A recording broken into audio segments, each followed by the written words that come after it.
आणि आज 6 जून आहे, शिवराज्याभिषेक दिनाचा आजचा दिवस आहे। 351वा शिवराज्याभिषेक दिन सोहळा किल्ले रायगडावरती साजरा होतोय आणि मनोज जरांगे शिवरायांच्या समाधीला वंदन करण्यासाठी किल्ले रायगडाच्या पायथ्याशी दाखल झालेले आहेत।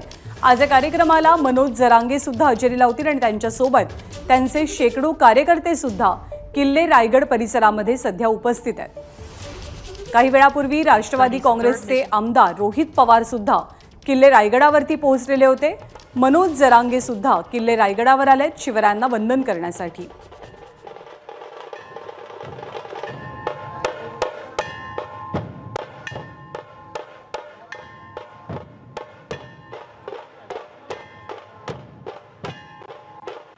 मराठा आरक्षणासंदर्भात गेल्या काही महिन्यांपासून मनोज जरांगेंनी घेतलेली भूमिका ही वैशिष्ट्यपूर्ण ठरली आणि कुठेतरी राज्याच्या राजकारणात लोकसभेच्या निवडणुकीदरम्यान या भूमिकेचे प्रचंड मोठे पडसाद उमटले याची सुद्धा चर्चा आहे। खास करून मराठवाड्यामध्ये ज्या पट्ट्यामध्ये या आंदोलनाने तीव्र रूप धारण केलेलं होतं, हे आंदोलन बरंच गाजलेलं होतं। त्याच मराठवाड्यामध्ये भाजपला विशेष विजय मिळवता आला नाही आणि त्याचीच चर्चा, मनोज जरांगेंची चर्चा लोकसभेच्या निकालानंतर पुन्हा एकदा रंगली आहे।